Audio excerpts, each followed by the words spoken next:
అకామో ధీరః అమృతః స్వయం భూఃరసేన తృప్తో న కుతశ్చనోనః తమేవ విద్వాన్ న విభాయ మృత్యోరాత్మానం ధీరం అజరం యువానం పుండరీకం నవద్వారం త్రిభిర్గుణేభిరావృతం తస్మిన్ తజ్జక్షమాత్మన్వత్తద్వై బ్రహ్మవిదో విదుః. ఓం శాంతి శాంతి శాంతి. ఓం. ఈ యొక్క ఉపనిషత్తు జ్ఞాన గంగా అధ్యాత్మ సత్సంగానికి వచ్చేసినటువంటి వారందరికీ నమస్తే, స్వాగతం, సుస్వాగతం. పుష్పమ్మ గారు,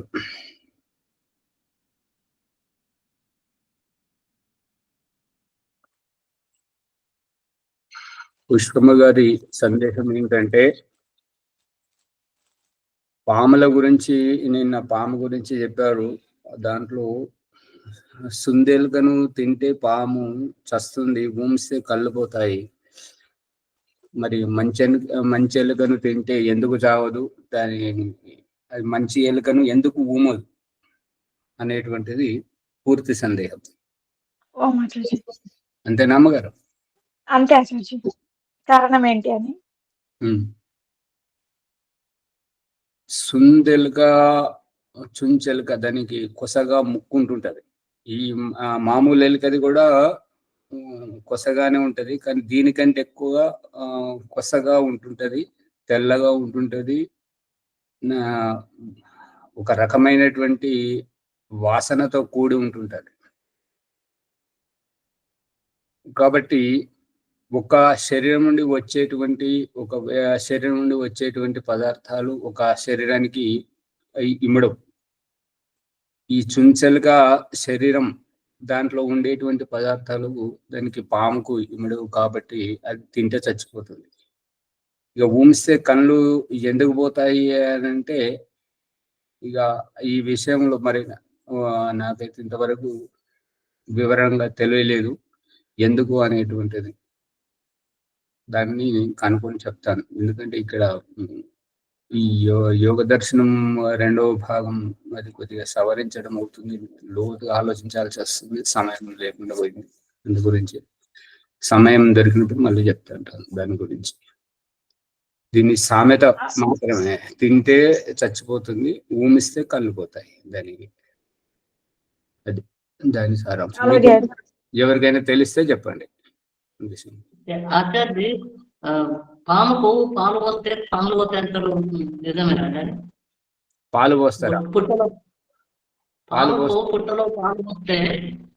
కళ్ళు పోతాయి అంటారు. పాము కళ్ళు పోతాయి. అమ్మగారు, అది పాలు దాని కళ్ళలో పడగా నేనైతే చూడలేదు. మరి అది పోతాయా లేదా అనేది నేను చెప్పలేను దాని విషయంలో. ఇంకా పాలు తాగుతుంది అన్న దానికి కూడా ఎట్లా మరి, పాము ఎట్లా తాగుతుంది పాలు? ఈ పెదవులతో తాగుతుందా, లేదంటే ఈ యొక్క ఆవులు, కుక్కలు ఇవన్నీ నాలుకను ముందుకు చాపి, ఆవులైతేనేమో పెదవులతో తాగుతాయి, కుక్కలు అవి హింసక జంతువులు అయితేనేమో నాలుకను నీళ్ళలోకి చొప్పించి ఇట్లా దోసిల్లాగా చేసి వెనకకు పీలుస్తాయి. శాకాహార ప్రాణులేమో పెదవులతో తాగుతాయి. ఇదైతే గమనించాను. అంతవరకే కానీ అది మరి కళ్ళు పోతాయి అది అనేది తెలియదు. ఓమో ఆచార్య, ఇప్పుడు మీరు మొదలు చెప్పిన ప్రశ్న ఏమిటది? నేను వినలేదు. నిన్నటి ప్రకరణంలో ఆ చుంచెలుకను సూదిలాగా ఉన్నటువంటి మూతి, అటువంటి చుంచెలుకను పాము తింటే చచ్చిపోతుంది, తినకుండా ఊమిస్తే కళ్ళు పోతాయి. అది తిందునా ఊంసునా అని చెప్పేసి అనుకుంటేనే శ్వాస ఆడకుండా చచ్చిపోతుంది. అది ఎందుకు వారు అడిగిన అది ఏంటంటే, ఎందుకు చచ్చిపోతుంది, ఎందుకు కళ్ళు పోతాయి అని అడిగారు. అది నాకు తెలియదు. మరి ఎవరకు చర్చలు రాలేదు, ఎవరు చెప్పలేదు, వినలేదు ఎక్కడ. నేను కూడా వినలేదు ఆచార్య ఇప్పుడు కూడా. ఇప్పుడు మన ప్రకరణం బృహదారణ్యకోపనిషత్తులోకి వెళితే ఇక్కడ ఏంటంటే బృహదారణ్యకోపనిషత్తు 4వ అధ్యాయము 4వ బ్రాహ్మణం ప్రథమ సంపుటంలో పునర్జన్మ కోసం వెళ్తున్నటువంటి జీవాత్మ, అక్కడి నుంచి వెలువడుతున్నటువంటిది, ఇక్కడ ప్రవేశిస్తున్నటువంటిది జీవాత్మయే ముందుగా ఉంటుంటది. జీవాత్మయే ముందుగా ఉండి దేహాన్ని ధారణ చేసుకొని దేహం నుంచి పోయేటప్పుడు కూడా ముందుకు పోతుంటది అనేటువంటి ప్రకరణం నడుస్తున్నది.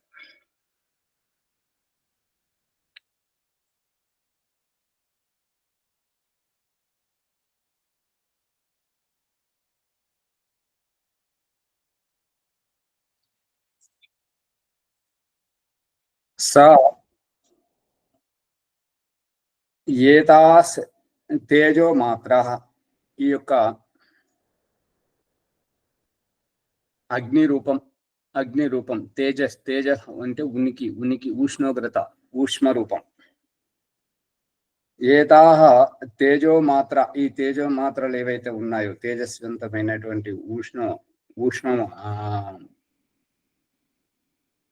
ఊష్మాన్ని ప్రసాదించేటువంటివి, లేదంటే ఊష్మాన్ని వెలువరిచేటువంటి మాత్రలు ఏవైతే ఉన్నాయో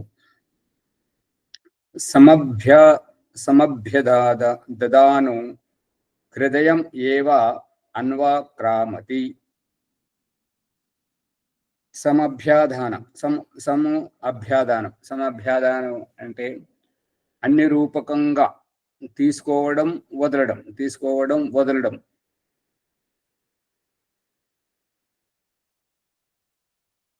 ఈ హృదయం తన హృదయ స్థానం నివాస స్థానం ఎవరికి నివాస స్థానము అనంటే, హృదయము ఎవరికి నివాస స్థానం కాదు, దేవుడికి నివాస స్థానము సహస్రార చక్రము, జీవాత్మకు నివాస స్థానము మూలాధారం.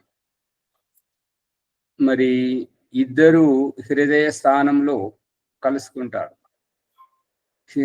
హృదయ స్థానంలో అంటే ఇంట్లో ఎవరి గదిలో వారున్నా ఈ యొక్క ఏమంటారు దీన్ని, బైఠక్ ఘర్ అని హిందీలో అంటారు, హాల్ అని హిందీలో, ఇంగ్లీష్లో అంటారు, తెలుగులో ఏమంటారు,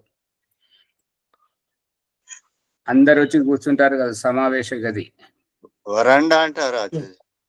చూడండి వారు చెప్తున్నారు, భీమరావు గారు చెప్తున్నారు, రాసి పెట్టుకోండి.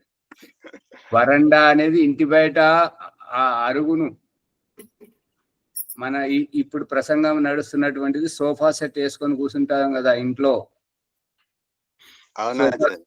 సిట్టింగ్ రూమ్ అంటారు ఆచారి. అదే సిట్టింగ్ అంటే కూర్చుండేది, గదే గట్లే అంటారు. వచ్చిన అతిథిని అక్కడ కూర్చుని పెట్టి మాట్లాడతారు. దాన్ని వరండా అన్నారు భీమరావు గారు. వరండా అన్నారు, అవునవును. ఆచార్య ఎన్నో మంది చెప్పండి రజనీ అమ్మ గారు. డ్రాయింగ్ రూమ్ అంటారు ఆచార్య. డ్రాయింగ్ రూమ్ కూడా అంటారు. ఇప్పుడు డ్రాయింగ్ చేసేదాన్ని డ్రాయింగ్ అంటుంటారు. డ్రాయింగ్ అంటే ఏంటిది, ఒక శిల్పకళ, ఆకృతి, బొమ్మలు వేసుకునే వారికి వాళ్ళు డ్రాయింగ్ రూమ్ అని పేరు పెట్టారు. సమావేశాలు, చర్చలు, గోష్ఠీలు, ఎవరైనా వచ్చిన వారికి వార్తాలాపం, మాట్లాడుకోవడం, ఆత్మీయతగా కలుసుకోవడానికి. అతిథి రూమ్ వేరు, అది వారికి విడిది చేయడానికి అది ఉంటుంది వేరు. ఈ రూపకంగా ఉండేటువంటి దాంట్లో ఈ యొక్క ప్రాణం పోసుకునేటువంటిది జీవుడు. ఎన్నో మంత్రం ఆచార్య? మొదటిదే, ఆరంభంలోనే ఉన్నాం. ఇక్కడ రహస్యం ఏంటంటే ఋగ్వేదము 10వ మండలము 4వ మంత్రము మరియు 8వ మంత్రం మొదటి చరణంలో చెప్తున్నటువంటి రహస్యం ఏంటంటే, 8వ మంత్రం మొదటి చరణంలో చెప్తుంది ఏంటంటే, అహమేవ వాత ఇవ ప్రావామి విశ్వభువనాని ఆరభమాన. విశ్వభువనములను ఆరంభిస్తున్నాను. ఆ విశ్వ భువనములలో నువ్వు ఉన్నావు కాబట్టి నిన్ను నీ జీవితంను కూడా నేను ఆరంభిస్తున్నాను అని చెప్పేసి అక్కడ చెప్పాడు. దీని అభిప్రాయము, ఆ ప్రసంగం యొక్క అభిప్రాయం ఇక్కడ ఏంటంటే, గర్భంలోకి వచ్చినప్పుడు శ్వాసను ఊపిరి అందుకోవడం, ప్రాణం పోసుకోవడం, జీవం పోసుకోవడం, ఇది మొదట చేయబడుతున్నటువంటిది. చిట్ట చివరికి ఈ మృత శరీరాన్ని మరణాసన్న, మృత శరీరం కాదు, మృత అంటే చనిపోయినటువంటి, ఇక్కడ ప్రసంగం ఏంటంటే చనిపోబోతున్నటువంటి, చావు బ్రతుకుల్లో ఉన్నటువంటి ఈ శరీరం నుండి ఆత్మ చిట్ట చివరి శ్వాసను వదిలిపోవడం. అంటే మొట్టమొదట శ్వాసతోటే జీవనం ప్రారంభమవుతుంది. చిట్ట చివరగా ఈ దేహాన్ని వదిలిపోతున్నప్పుడు శ్వాసనే వదిలిపోతుంటుంది. అందుకని ఇక్కడ ఆ రహస్యాన్ని చెప్తున్నా అనమాట. అభ్యాదధాన అంటే శ్వాసని పీల్చుకోవడం వదలడం, పీల్చుకోవడం వదలడం. ఇక ఈ పీల్చుకోవడం వదలడం ద్వారా ఈ యొక్క దేహం లోపల తేజోమాత్ర అంటే తేజోమాత్ర అంటే మాత్రలు అక్కడ కనబడేటువంటి ఏమి ఉండవు. ఆ యొక్క శ్వాస తీసుకోవడం వదలడం ద్వారా ఈ యొక్క ఇంద్రియములకు సక్రియమయ్యేటువంటి శక్తి అందుతుంటది. ఇప్పుడు వాహనం నడిపించే అతను దానికి తాళం పెట్టి దాన్ని ప్రారంభించగానే ఆ యొక్క డీజిల్ కానీ పెట్రోల్ కానీ అది దేనితోటైతే నడుస్తుంటుందో ఆ ఇంధనము ప్రతి ఒక్క అవయవానికి సరఫరా అయిపోయి ఆ బ్యాటరీ తోటి విద్యుత్తు వెలగడం మొదలవుతుంది, బండి స్టార్ట్ అవ్వడం మొదలవుతుంది, పొగ ఊదడం మొదలవుతుంది. ఇది అన్ని పనిచేస్తుంటాయి అన్నమాట. అదే రూపకంగా ఈ శ్వాస అనేటువంటిది, శ్వాస ఏదైతే తీసుకోవడం జరుగుతుంటుందో ఆ శ్వాస తీసుకోవడం ద్వారా ఈ ఇంద్రియాలకు ఈ తేజోమాత్ర స్ఫూర్తి అనేటువంటిది అందుతుంటది. అందుకే మన 4వ మంత్రంలో చెప్తున్నాడు ఏంటంటే భగవంతుడు, 4వ మంత్రం అంటే ఋగ్వేదము 10వ మండలము 125వ సూక్తము 4వ మంత్రం మొదటి చరణంలో మయాసో అన్నం అత్తి. మయ అంటే నా ద్వారా ఇవ్వబడినటువంటి అన్నమును ఎవరైతే తింటున్నారో, నా ద్వారా ఇవ్వబడినటువంటి చూపుతోటి ఎవరైతే చూస్తున్నారో, నా ద్వారా ఇవ్వబడినటువంటి వినికిడితోటి ఎవరైతే వింటున్నారో, నా ద్వారా ప్రాణశక్తితోటి ఎవరైతే జీవం పోసుకొని బ్రతుకుతున్నారో అని భగవంతుడు చెప్తున్నాడు. అందుకని ఇందాక ఇవాళ కొత్త రూపంలో వచ్చారు బాలాజీ గారు, ఇవాళ వాడుతున్నటువంటిది మళ్ళీ వాడండి బాలాజీ గారు.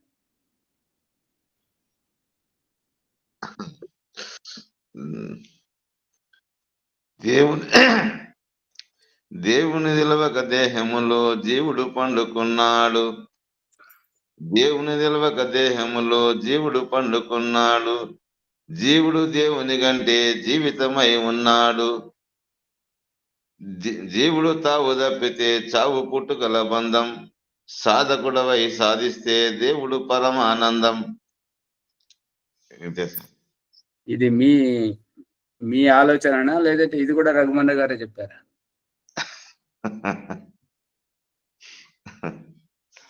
ఏదో చేస్తారు. ఓం ఆచార్య, దేవునికి తెలియకుండా జీవుడు జీవితంలో ఉండడు కదా. ఇప్పుడు ఇదే 4వ మంత్రం 2వ చరణంలో చెప్తున్నాడు ఏంటంటే, నేనిచ్చిన అన్నం తింటున్నావు, నేనిచ్చిన శ్వాస పీల్చుకుంటున్నావు, నేనిచ్చిన చూపు చూస్తున్నావు, నేనిచ్చిన వినికిడి వింటున్నావు, నన్ను ప్రత్యక్షంగా తెలుసుకొని కూడా నువ్వు నన్ను విశ్వసించట్లేదు, నన్ను నమ్మట్లేదు, నాస్తికుడిగా ఉంటున్నావు అనే మంత్రానికి వారు కవిత రూపంలో వారు చెప్పారు. అంటే వారికి అందిందా లేదో తెలియదు, వారికి ఈ మంత్రం తెలియదు, కానీ వారు మరి వారికి ఎవరైనా చెప్పారా, వారే చూసారా తెలియదు, కానీ ఇది ఈ మంత్రం యొక్క అనువాదం అన్నట్లు. ఓకే, ఇక్కడ యథార్థం ఏమిటంటే పరమాత్మనికి తెలియకుండా ఏది లేదు ప్రపంచం లోపల. వారి ఉద్దేశం పరమాత్మనికి తెలియకుండా కాదు, పరమాత్మని గుర్తించకుండా నువ్వు దేహంలోకి ఎలా వచ్చావో అని. నాస్తికునికి ఎడాపెడా వాయిస్తున్నాడు. ఇదివరకు పాడిన పాటలో దేవుణ్ణి చిల్లరగా నడి బజార్లోకి ఈడ్చి నవ్వుల పాలయ్యాడు. కానీ ఈ పాటలో మాత్రం నాస్తికులను ఎడాపెడా వాయిస్తున్నాడు. అంటే సాధన చేస్తే సాధన చేసినట్టుంటే ముందుతో అంటున్నాడు కదా. వారి ఆలోచనేనా లేదంటే ఇంకోవరిదైనా అదైతే తెలియదు. వేరే వాళ్ళదైతే వీరికి ఏమి ఉపయోగం ఉండదు. వీరి ఆలోచన అయితే మాత్రం చాలా ప్రయోజనం. ఆలోచింపజేసేది పరమేశ్వరుని. ఆచార్య అచల బోధ అని వేరే పుస్తకాలలో ఉంటున్నాయి ఇటువంటి అచల బోధ. అచల గురువు అచల బోధ ఉన్నది ఆచార్య. ఇప్పుడు ఈ ఆశ్రమానికి ఒక అచల సంప్రదాయం వ్యక్తి వచ్చి చలితమైపోయాడు. అచలము అంటే చలనము లేకుండా స్థిరముగా ఉండాలనేటువంటి సిద్ధాంతంతో వచ్చేసి తొందరపడి వెళ్ళిపోయాడు.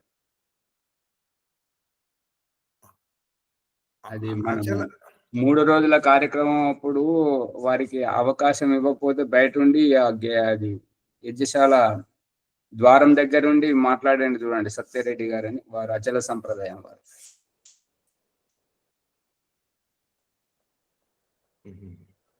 ఏకీ భవతి.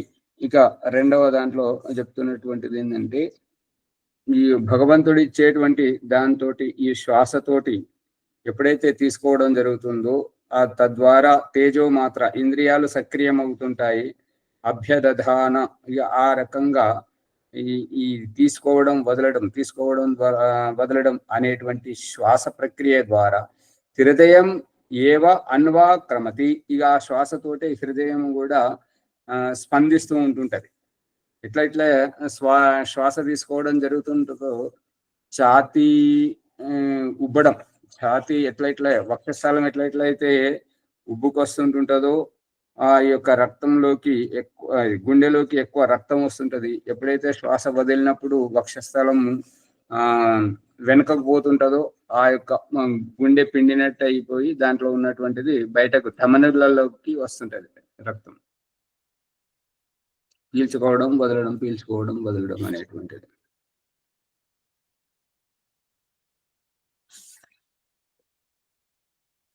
సా యత్ర ఏష చాక్షుషః పురుషః పరాంగు పర్యావర్తతే అథ అరూపజ్ఞో భవతి. ఇక ఎక్కడైతే ఏష చాక్షుష అంటే చక్షుమయంగా కళ్ళతో చూస్తున్నటువంటి పురుషుడు, జీవాత్మ ఎవరైతే ఉంటారో, ఇప్పుడు ఈ ప్రకరణంలో ఏంటంటే అన్నే ముందుకు చెప్పడానికి ప్రయత్నం చేస్తున్నారు కానీ పునాది వేయటం లేదు. పునాది లేకుండా ఇల్లు కడుతున్నారు, అది నిలుస్తుందా? పునాది లేకుండా ఎలా కడుతున్నారు అని అంటే, నేను అంటే ఆత్మను అంట, నువ్వు ఎలా ఆత్మవు అనేది చెప్పలేకపోతున్నారు. నేను అంటే నేను అని ఏమంటే ఎలా అంటే ఆత్మను అది చెప్పలేకపోతున్నారు. అది చెప్పిన రోజు పునాది గట్టిగా ఉంటుంటది. ఇక తర్వాత భవనం ఎన్ని అంతస్తులైనా కట్టుకోవచ్చు. నేను అంటే ఆత్మను, నువ్వు అంటే పరమాత్మ. ఇక ఇది సరళంగా చెప్తున్నారు అన్నట్టు. అంటే వాళ్ళు ఎవరికైనా కొత్త వాళ్ళకి చెప్తే ఏమనుకుంటారంటే, నన్ను దేవుడితో పోలుస్తున్నావు, అట్లా ఏం లేదు, నేను దేవుడిని ఉంటే నేను వాళ్ళంటారు. ఆ రకంగా ఉంటుంటది. అథ అరూపజ్ఞ అంటే రూపము లేని వాడు. ఈ యొక్క పురుషుడు అంటే పురుషార్థం చేసేవారు, అంతేగాని పురుషుడు అంటే మగవారని, స్త్రీ అంటే ఆడవారని కాదు. ఈ యొక్క అజ్ఞానం ఎక్కువగా శృతిమించడం వల్లనే అక్కడ ఈ ప్రపంచం అంతా పురుష ప్రపంచం, పురుషాధిక్యంతో ఉన్నది. అంత పురుషుల ప్రపంచం స్త్రీలను అనగదొక్కడానికే చేస్తున్నారు అనేటువంటి మూర్ఖత్వం వల్ల పురుషులతో సమంగా ఉండడానికి వాళ్ళు స్త్రీలు ప్రయత్నం చేయడం, పురుషుల బట్టలు వేసుకోవడానికి, వాళ్ళలాగా గుండు గీయించుకోవడానికి, కటింగ్ చేసుకోవడానికి అవన్నీ చేస్తున్నారు. అదంతా సృష్టికి విరుద్ధమైనటువంటిది. ఇప్పుడు వారు అర్థం చేసుకోలేరు. ఎందుకు అర్థం చేసుకోలేరు అని అంటే, వారి యొక్క భావజాలంతో ఇమిడి ఉన్నారు కాబట్టి అందుకు విరుద్ధంగా చెప్పేటువంటి ఏ అభిప్రాయం వారు స్వీకరించరు. మరి వారి అభిప్రాయం ఎందుకు తప్పు అని అంటే ఈ యొక్క సృష్టి త్రైత సిద్ధాంతం. త్రైత సిద్ధాంతం అంటే మూడిట్లో దేవుడు, జీవుడు, ప్రకృతి ఈ మూడింటితోటే నడుస్తుంది. 4వ తత్వం అనేటువంటిది లేదు. మూడు తత్వాలు ఎలా ఉన్నాయి అని అంటే కనిపిస్తున్నటువంటి రూపమంతా ప్రకృతి, కనిపిస్తున్నటువంటి ప్రకృతిని సక్రియంగా గతిమానం అవుతున్నటువంటి ఈ యొక్క 84 లక్షల జీవాత్మల దేహం ధారణ చేసినటువంటిది జీవాత్మ తత్వం. ఈ యొక్క ప్రకృతికి జీవాత్మకు అతీతంగా ఉండి ఈ యొక్క వ్యవస్థనంతా ఏర్పాటు చేస్తున్నటువంటి వాడు పరమేశ్వరుడు. ఈ మూడే తత్వాలు, ఇంకా ఏమీ లేదు. ఓ మాజాజీ, అవునండి. మీరు స్త్రీ కాదు, పురుషుడు అన్నారనుకో లోకం ఆగమైపోతుంది. కావాలి మరి, ఆగం అయితేనే కదా. ఇప్పుడు మహాగురువులు ఏమని చెప్తుంటారంటే, మన అభిప్రాయము విన్న తర్వాత వాళ్ళలో చలనము లేకపోతే నువ్వు తిన్న అన్నానికి నువ్వు రుణపడి ఉంటావు, నువ్వు న్యాయం చేయలేకపోతున్నావు. నీ అన్నం నీలో అటువంటి ప్రతిభను వ్యక్తపరచలేకపోతుంది, అటువంటి చైతన్యాన్ని నీకు ఇవ్వలేకపోయింది. అందుకే నువ్వు వాళ్ళని ప్రభావితం చేయలేకపోయావు. అందుకే ఆ అన్నానికి నువ్వు రుణపడి ఉన్నావు అనడం. అది మీరు చెప్పినటువంటి అంతరార్థం సరి అయిందే, కానీ జనసామాన్యంలో ఉన్నటువంటి అదే అర్థభావన వాళ్ళకి అందించేలా చెబుతూ రహస్యాన్ని చెప్తే పురుషుడు స్త్రీ కాదు, పురుషుడు దాన్ని ఏమంటే పురుష అనేటువంటి ఆత్మయే ఏది లేదు, రెండు కూడా పురుషుడు అంటే ఆత్మ అనేటువంటి వివరం చెప్తే బాగుంటుంది ఆచారి. అట్లా సమయం తక్కువ ఉంది, సాగదీయకండి.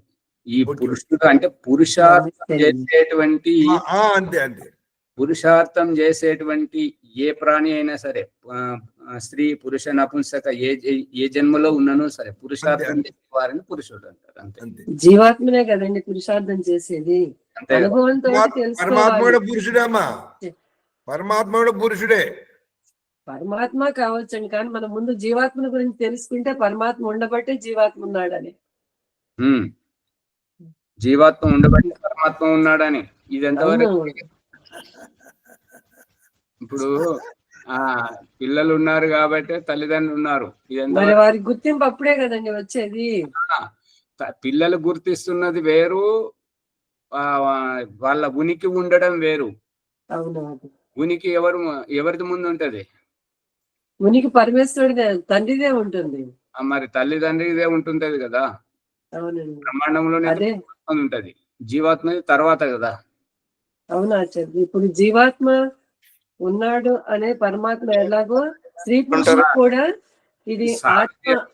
సమయం చాలా తక్కువ, సాగదీయకండి. అదే స్త్రీ పురుషుడు బాహ్య దేహ ప్రకృతి మాత్రమే అనేది ఆలోచిస్తేనే కదా.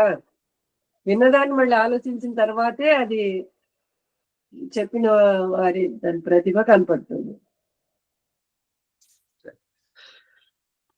ఏకీభవతి నా పశ్యతి ఇతి ఆహు ఏకీభవతి నా జిఘ్రతి ఇతి ఆహు ఏకీభవతి నా రసయతే ఇత్యాహు ఏకీభవతి నా వదతి ఇత్యాహు ఏకీభవతి నా శృణోతి ఇత్యాహు ఏకీభవతి నా మనుతే ఇత్యాహు ఏకీభవతి నా స్పృశతి ఇత్యాహు ఏకీభవతి నా విజానాతి ఇత్యాహు తస్య హి ఏతస్య హృదయస్య అగ్రం ప్రద్యోతతే తేన ప్రద్యోతేనైష ఆత్మ నిష్క్రామతి చక్షుష్టో వా మూర్ధ్నో వా అన్యేభ్యో వా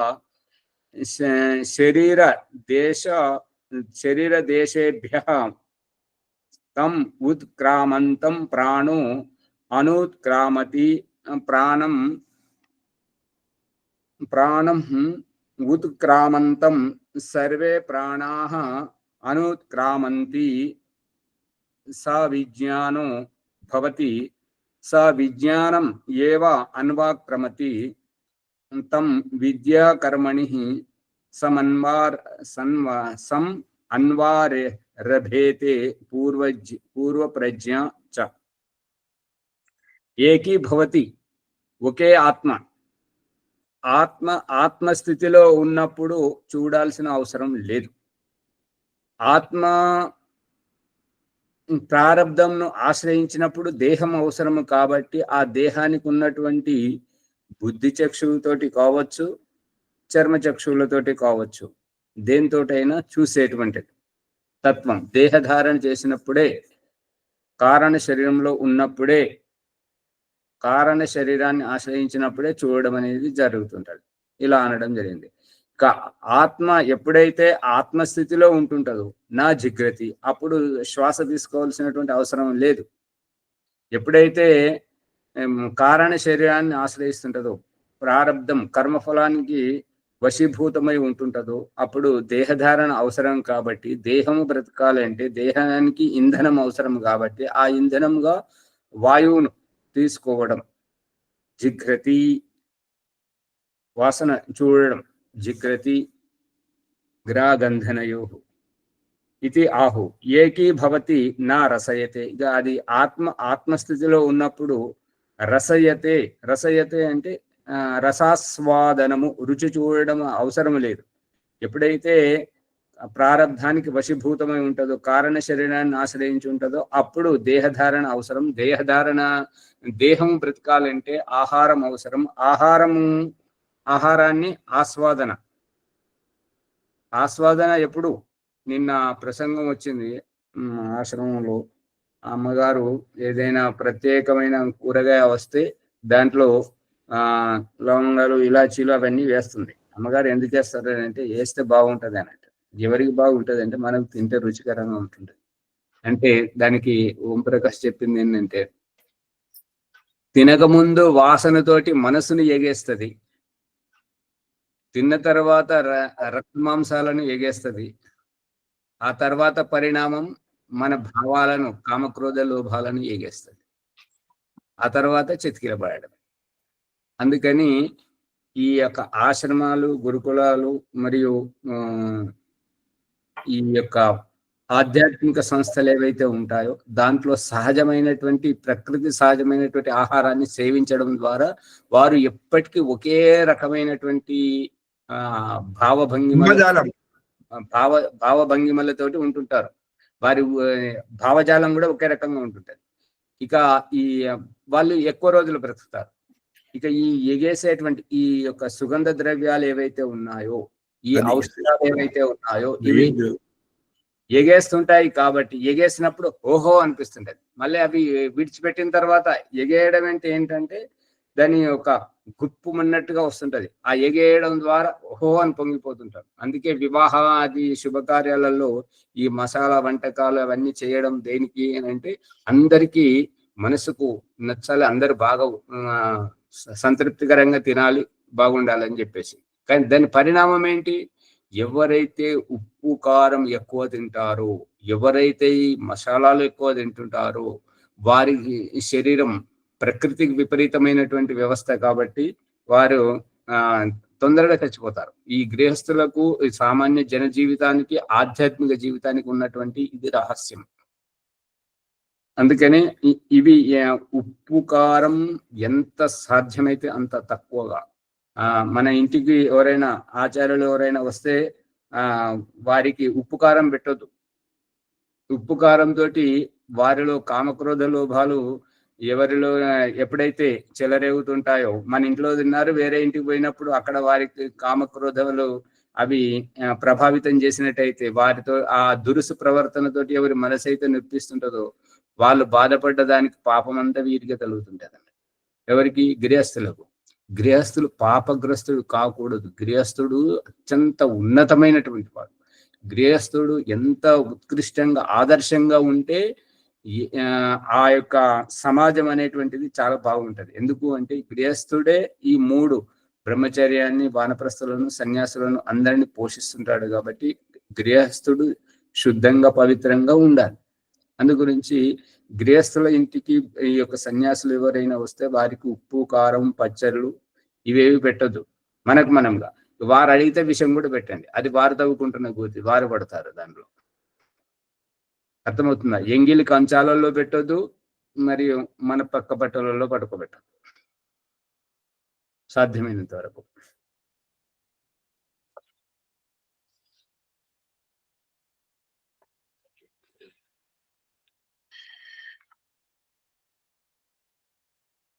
ఈ ఆత్మ, ఇదంతా ఆత్మస్థితిలో, ఈ ఆధ్యాత్మికంలో ఉన్నటువంటి వారు ఏంటంటే దాదాపుగా ఆత్మస్థితిలో ఉంటుంటారు. కాబట్టి వారు దేహాన్ని మర్చిపోయి వారు ఆత్మతో చూడడం, ఆత్మతో విచారించడం, ఆత్మతో వ్యవహారం చేస్తూ ఉంటుంటారు. కాబట్టి వారు సత్వరంగా ఉద్బుద్ధం అవుతుంటారు. ఇక దేహాన్ని పట్టించుకొని నేను స్త్రీని, నేను పురుషుణ్ణి, నేను ఫలానాను, కాబట్టి ఫలానా అనేటువంటి ప్రత్యేకత అహంకారాన్ని పట్టుకొని పాపలాడినప్పుడే ఆ అహంకారాన్ని దెబ్బతీయడానికి ఇతరులు ఏమైనా అంటుంటారు. ఈ యొక్క లౌకిక వాదంతో ఉండేటువంటి అజ్ఞానయుక్తమైనటువంటి వాళ్ళు అహంకారానికి విలువనిస్తారు, ప్రత్యేకతకు విలువనిస్తారు. కాబట్టి ఈ యొక్క వీరు శ్యామలయ్య లాంటి వాళ్ళు బాధపడేటువంటిది ఏంటంటే, చేసేటువంటి వారు ఈ యొక్క మా దయానందునికి విషం ఇవ్వడం, ఈ యొక్క ఈ తుకారాంను కానివ్వండి, ఈ యొక్క మీరాబాయిని జుట్టు కత్తిరించడము, మళ్ళీ వీళ్ళందరినీ కొట్టి చంపడం, జీసస్ యేసు ప్రభువును సిలువ వేయడం, ఇవన్నీ ఎందుకు జరుగుతున్నాయి అంటే, అది ఇందాక మునిగారు అడుగుతున్నారు కదా, ఎవరైతే ప్రజల ప్రారబ్ధ మత్తులో పడి ఉన్నటువంటి వాళ్ళను, అజ్ఞానంలో పడి ఉన్నటువంటి వాళ్ళను వీళ్ళు మేలుకొల్పుతున్నారు. దయానందుడు కానీ, ఈ యేసు ప్రభువు కానీ, ఈ మీరాబాయి కానీ, ఈ తుకారాం కానీ, కబీర్ కానీ, వీళ్ళంతా మేలుకొల్పడానికి ప్రయత్నం చేస్తున్నారు. అందుకే పడుకున్న వాళ్ళను నిద్ర లేపితే విసుక్కుంటారు, దురుసుగా ప్రవర్తిస్తుంటారు. ఆ దురుసుతనమే శృతి మించినటువంటిది ఈ రకంగా జరుగుతుంటది అన్నట్టుగా. మేము ఇదే అజ్ఞానంలో ఉండాలి, మేము ఇదే జన్మలో ఉండాలి, ఇదే జీవితంలో ఉండాలి అనేటువంటి అజ్ఞానమే ప్రతిక్రియ వ్యక్తం చేయడం. దానికి ఒక సాధువు, ఒక కథ ఏంటంటే, ఈ సాధువు యొక్క పూర్వం ఏంటంటే, స్నానం చేస్తున్నాడు నదిలో. స్నానం చేస్తూ ఆ సూర్యుడు ఉదయిస్తుంటే ఆ స్నానం చేసి ఆ నదిలోంచి నీళ్ళు తీసుకుని అర్ఘ్యం ఇస్తున్నాడు. అర్ఘ్యం ఇచ్చేటప్పుడు ఆ నీళ్ళ ప్రవాహంలో ఒక తేలు వచ్చింది. తేలు వచ్చినప్పుడు వారి చేతిలోకి వచ్చింది. ఆ వస్తే వారు అయ్యో ఇది చచ్చిపోతుందని చెప్పేసి దాన్ని పట్టుకుంటే అది కరుస్తున్నది. కరుస్తుంటే అమ్మో కరిసిందని చెప్పేసి మళ్ళీ వదిలేశాడు. అయ్యో అది నీళ్ళలో కొట్టుకపోతుంది, చచ్చిపోతుందని మళ్ళీ పట్టుకున్నాడు. అది మళ్ళీ కరిసింది. మళ్ళీ కరిసిందని చెప్పేసి మంట కొట్టలేక మళ్ళీ వదిలిపెట్టాడు. మళ్ళీ పట్టుకున్నాడు. అగొట్లా అంటే ఒక అతను ఉన్నాడు, ఏం స్వామి అలా చేస్తున్నారు ఏంటంటే, ఏం చేస్తున్నాను అంటే, అది క్షుద్ర జంతువు, అది కరుస్తున్నప్పుడు దాన్ని వదిలేసి అయిపోద్ది కదా అని అంటే, అది క్షుద్ర జంతువు అని మీరు చెప్పారు. క్షుద్ర జంతువు తన క్షుద్రత్వాన్ని, దుష్టత్వాన్ని వదిలిపెట్టట్లేదు. మరి నేను నా సజ్జనత్వాన్ని నేను ఎట్లా వదిలిపెట్టాలి? నేను వదిలిపెడితే అది గొప్పదా, నేను గొప్పదా? ఇప్పుడు వ్యసనాల్లో ఉండేటువంటి వారు, బీడి తాగేవారు, వ్యభిచారం చేసేవారు, దొంగతనం చేసేవారు, అబద్ధాలు ఆడేటువంటి వారు, వాళ్లకు నీతులు చెప్తే వాళ్ళు పాటించరు. అంటే వాళ్ళ సిద్ధాంతం మీద వాళ్ళు గట్టిగా ఉన్నారు. ఈ చెప్పకుండా ఉండేటువంటి వారు, ఈ తప్పుకునేటువంటి వారు, ఇప్పుడు సున్నితమైన మనస్తత్వం, ఈ శ్యామలయ్య లాంటి వాళ్ళు ఏంటంటే సున్నితమైన మనస్తత్వం వాళ్ళు ఏంటంటే తొందరగా గాయపడతారు అన్నమాట. ఇటువంటి వాళ్ళు వీళ్ళ మార్గాన్ని, వీళ్ళ శ్రేయ మార్గాన్ని, మంచి మార్గాన్ని వీళ్ళు వదిలేస్తారు. కానీ వాళ్ళు దుష్టులు, దుర్మార్గులు ఎవరైతే ఉన్నారో వాళ్ళ మార్గాన్ని వదిలేయలేదు. ఎవరు గొప్ప? వాళ్ళే గొప్ప. వాళ్ళే గొప్ప అంటే అజ్ఞానాన్ని మళ్ళీ మనం దాన్ని ఇది చేసినట్టే కదండి. అంతే కదా. ఓం ఆచారి, ఆ, ఇక్కడ దుష్టుడు తన మార్గాన్ని వదిలినప్పుడు శ్రేష్ఠుడు నా మార్గాన్ని నేను ఎందుకు వదులుకోవాలా? ఈ దయానందుడు అట్లా చేశాడు కాబట్టి అతనికి 18 సార్లు విషయం పెట్టారు. కబీరుకు కొట్టి చంపారు, కాళ్ళు చేతులు నరికేసి. వాళ్ళు జీసస్ క్రైస్ట్ కు కాళ్ళ చేతులకు మొలలు కొట్టి చంపేశారు. వీళ్ళు ఓం ఆచార్య, ఇప్పుడు భగవద్గీతలో కూడా ఏం చెప్పిందంటే మన మార్గంలో ఉండి వినేటోళ్ళకే చెప్పాలి, విననోళ్ళకి చెప్తే అది విషం అవుతుంది, మనకే శత్రుత్వం అవుతుంది అని అంటున్నాడు భగవద్గీతలో కూడా. అవును స్వామి, అది ఎందుకు అని అంటే మనం చెప్తాం ఎందుకు అని అంటే మనకు మంచి జరిగింది, మీకు దాన్ని ఆచరిస్తే నాకు మంచి చేసింది, మేలు చేసింది, అందు గురించి ఈ ఔషధాన్ని నువ్వు కూడా తీసుకో అని చెప్పేసి మనం ఇస్తున్నాం. వారు తినలేదనుకోండి, ఆ ఔషధాన్ని వాడలేదనుకోండి, నష్టము వారిగా మనక వారికి. అది భగవంతుడు ఎలా ముడిపెడుతున్నాడు అంటే అటువంటి దుష్టులైనటువంటి వాళ్ళను సంతానంగా మన కడపన పుట్టిస్తున్నాడు. ఆ పిల్లలను సవరించడానికి తల్లి, తండ్రి, గురువు వీరి సంయోగాలకు తీసుకొస్తున్నాడు. మరి వీరు సవరించాలా, వదిలేయాలా? వింటలేరని వదిలేయాలా? సవరించాలి. ఓం ఆచారి, మీరు చెరువు మీద అలిగితే ఎవరికి నష్టం? అంతే కదా. అది ఇప్పుడు అతను ఈత నేర్చుకోవడానికి వచ్చి పాకురు బండ మీద కాలు పెట్టింది, తను పాకురు బండ మీద కాలు పెట్టింది అనేది అది గుర్తిస్తలేడు. నదే నన్ను పడేసింది, నాకు ఈత రాదనుకు నన్ను పడేసింది అని చెప్పేసి పరిగెత్తుకుంటూ పోతున్నాడు. నష్టం ఎవరికి? నేను ఈత నేర్చుకున్నాకనే మళ్ళీ ఇక్కడికి వస్తా అని చెప్పి వస్తా. అందుకని ఈ ఆత్మస్థితిలో ఉన్నప్పుడు దేవుడు చూపిస్తున్నటువంటి ఈ ప్రకరణంలో దేవుడు చూపిస్తున్నటువంటి దృష్టాంతం ఏంటంటే పుట్టింటి వారిని వదిలేయాలి, మళ్ళీ సంతానం అనేటువంటి ఆ యొక్క నవమాసాల బాధ్యత, ఈ యొక్క వాళ్ళ పిల్లల ఆలన పాలన పెంపకంతో స్త్రీని ఎంతగా ఒదిగిస్తున్నాడో చూడండి. ఎందుకు అని అంటే నువ్వు ఎంతగా ఒదిగితే నీ కుటుంబం అంతా గొప్పగా అవుతుంది. నీ కుటుంబము నువ్వు ఎంత గొప్పగా ఉంటే నీ వంశం అంత గొప్పగా ఎదుగుతుంది. అందుకని ఈ వంశానికి మూలం నువ్వే. ఆ పురుషుడు పరాయివాడు, అతడు తన కోసం మాత్రమే ప్రయత్నం చేస్తున్నాడు. నువ్వు నీ స్వార్థాన్ని వదులుకొని వచ్చి ఈ ఇంటిని, ఇంటిలిపాదిని, నీ భర్తను, పిల్లలను, ఇంటికి వచ్చిన అతిథులను, పంచమహయజ్యాలను, నీ ఆత్మ కళ్యాణాన్ని అన్నింటినీ నువ్వు చేస్తున్నావు కాబట్టి నువ్వు గొప్ప. అర్థమవుతుందా? ఊరికే చూస్తుంది. మొదటి స్థానం స్త్రీకి ఇవ్వమన్నారు కదా ఆచార్య. ఈ రూపంలో భగవంతుడు గుర్తు చేస్తున్నాడు ఎంత బాధ్యతాయుతంగా ఉండాలని మూలానికి తీసుకెళ్తూ ప్రతిదీ కూడా అనమాట. ఇప్పుడు స్త్రీలు పురుషులు సమానమే అని చెప్పేసి ఈ రకంగా పురుషునిలాగా మొరటిగా తయారైపోయి ఆ బట్టలు వేసుకొని ఆ రకంగా బయటకు వెళ్ళి స్త్రీ జీవితానికి విరుద్ధమైనటువంటిది ఏమిటి అంటే, ఎందుకు అని అంటే భూమి ఎప్పుడు తన బాధ్యతలోనే ఉండాలి, సూర్యుడు ఎప్పుడు తన బాధ్యతలోనే ఉండాలి. భూమి పైకి వెళ్ళలేదు, సూర్యుడు కిందికి రాలేడు. వస్తాడా? ఉదయించేటప్పుడు అనిపిస్తాడు, కానీ అది కాదు. మనకు దూరంగా ఉన్నాం కాబట్టి మనకు అలా అనిపిస్తున్నాడు. అదే ఆ వైపు ఎక్కడైతే ఉదయిస్తున్నాడో, ఎక్కడైతే అస్తమిస్తున్నాడో అక్కడ ఉన్నటువంటి అక్కడి దగ్గర వాళ్ళకు చూస్తే వాళ్ళకు అమ్మ ఉన్నాయి, నెత్తి మీద ఉన్నాడు అన్నట్టు కనిపిస్తుంది సూర్యుడు. అంతేనా? ఇంకేమైనా ఉందా? అంతే ఆచార్య, ఎవరి బాధ్యత వాళ్ళు నిర్వహించాలి అంతే.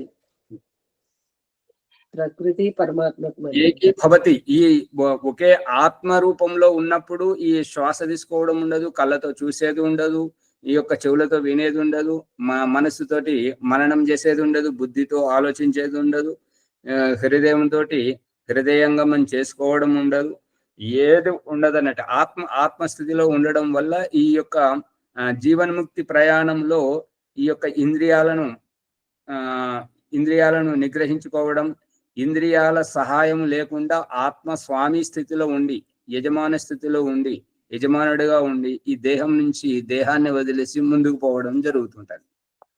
ఎప్పుడైతే పరాధీనం అని అంటే ఈ రహస్యాన్ని సూటిగా అర్థం చేసుకోవడానికి బలహీనతలోనే బాధ్యతలు ఎక్కువ. ఇక మనకు తెలిసిన భాష ఏంటంటే వాడు లేవలేటరా వానికి ఎందుకు, వానికి బాధ్యత ఎందుకు, మనం చేద్దామని చెప్పేసి వారి బస్తాలు కూడా మనమే పట్టుకోవడం, వారి అన్ని మనమే తీసుకుంటాం. కానీ దేవుడు ఏం చూపిస్తున్నాడంటే కళ్ళు కనబడకపోతే అద్దాలు నువ్వే పెట్టుకోవాలి, కాళ్ళతో నడవలేకపోతే సహాయంగా కర్రను నువ్వే పట్టుకోవాలి.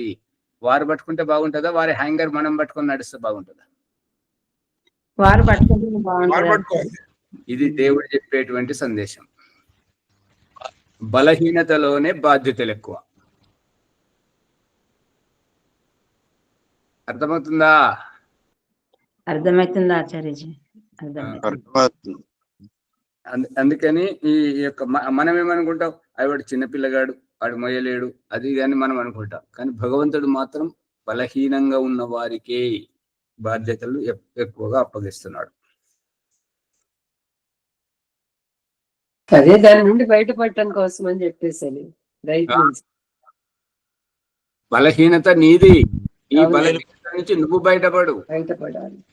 అంతే, వ్యక్తిని మేల్కొల్పడానికే కదా ఆచార్య. అంతే కదా. అదే బాధ్యత నీ ప్రారంధం తోటి నువ్వు అజాగ్రత్తగా ఉన్నావు కాబట్టి నీకు ముళ్ళు కూర్చుంది. నీకు ముళ్ళు కూర్చున్నప్పుడు అది తీసుకునే వరకు నువ్వు కుంటున్నావు. నీకు సతమతమవుతాడు కదా ఆచార్యజీ. మీ మైక్ పనిచేస్తలేదు. బలహీనుడు ఆ బాధ్యత ఎక్కువైతే సతమతం అయిపోతుంటాడు జీవితంలో. అవును, అందుకని తగ్గించడం. కష్టాలు వానికే ఇస్తారు కదా, వారి వారికే దగ్గర కొరత ఉంటే వారికే కష్టాలు ఎక్కువ వస్తాయి. వారికే కష్టాలు అందరికి ఉన్నాయి, అన్ని స్థాయిలో ఉన్న వారికి ఉన్నాయి. ఇంత చెప్తున్నాడు కదా ఓంప్రకాష్ కు కష్టాలు లేవా? అందరికంటే ఎక్కువ ఉన్నాయి, గృహస్థ కంటే కూడా. ఆచార్య అందరికీ ఉంటాయి కానీ గుర్తించడంలో తేడా. గుర్తించడం అని కాదు, ఏంటంటే వాటిని లెక్క చేసి వాటి వెనుకబడి మన జీవితాన్ని ఆగం చేసుకోవద్దు. మన ప్రయత్నం మనం చేస్తూనే ఉండాలి. ఓ మహారాజ్, ఎవరి స్థాయి వారికే ఉంటది కదా, అంతే. ఎవరి స్థాయి కష్టాలు వారికే ఉంటాయి. ఎంత చెట్టుకు అంత గాలి. ఎంత మనము విచలితమైతే అంత జీవితం మన ఆగమైపోతుంటది. మనతోటి ఉన్నటువంటి వాళ్ళు ఇబ్బంది పడుతుంటారు. ఎంత పెద్ద కష్టం వచ్చినా మనం ఏమీ లెక్క చేయకుండా మన పనిలో మనం ఉన్నాం అనుకోండి, అవి కూడా మనం ఏం చేయలేం. ఈ వ్యక్తి దగ్గరికి ఏ రాయి లాంటి మనిషి మనం ఇంత పెద్ద కష్టంగా వచ్చినా కూడా మనకు ఏమాత్రం భయపడతలేడు అని చెప్పేసి ఆ కష్టాలే భయపడాలి. కష్టాలు భయపడాలా, కష్టాలకు మనం భయపడాలా? కష్టాలు భయపడాలి. కష్టాలు భయపడితేనే అది జీవితం, నిజమైన జీవితం. భయపడేటట్టుగా జీవించాలి. సమయం చాలా అయిపోతుంది. ఇది ఒక పాట పాడండి ఏదైనా.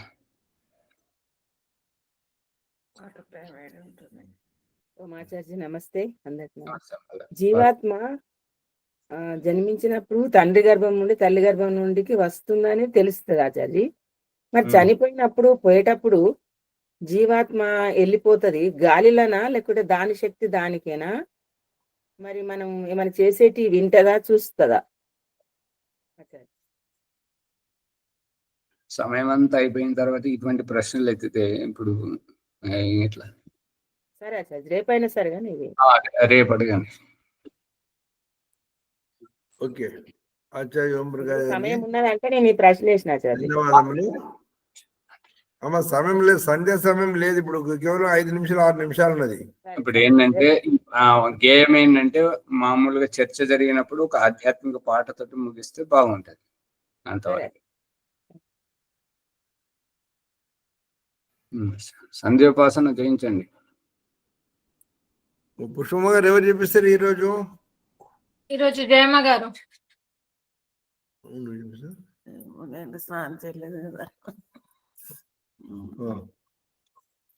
చేయించు మరి, నీకు వచ్చిన పుస్తకం ఇస్తాను.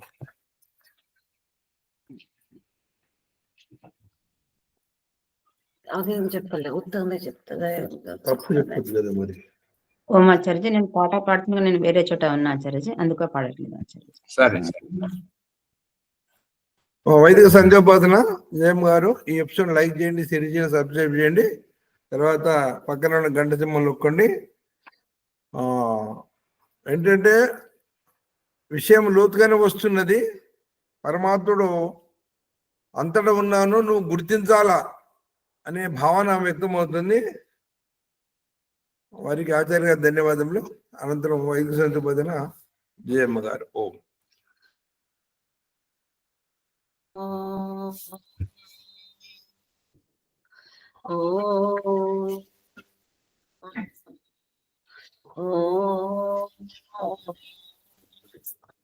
ఓం భూర్భువస్వః తత్సవితుర్వరేణ్యం భర్గో దేవస్య ధీమహి ధియో యో న ప్రచోదయాత్.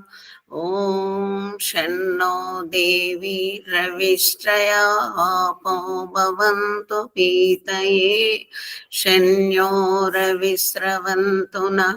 ఓం వాక్ వాక్ ఓం ప్రాణ ప్రాణః ఓం చక్షు చక్షు ఓం క్షోత్రం క్షోత్రం ఓం నాభిః ఓం హృదయం ఓం కంఠః ఓం శిరః ఓం బాహుభ్యాం యశోబలం ఓం కరతర కరపృష్ఠే ఓం భువపునాతో శిరస్సి ఓం భువపునాతో నేత్రయో ఓం స్వః పునాతో కంఠే ఓం మహపునాత హృదయే ఓం జనపునాత నాభ్యాం ఓం తపపునాత పాదయో ఓం సత్యం పునాతు పునః శిరసి ఓం ఖం బ్రహ్మ పునాతు సర్వత్ర. ఓం భూః ఓం భువః ఓం స్వః ఓం మహా ఓం జనః ఓం తపః ఓం సత్యం ఓం మృతం చ సత్యం చ వేద సపసో జాయత తతో రాత్రియజాయత తతః సముద్రాదరుణమ.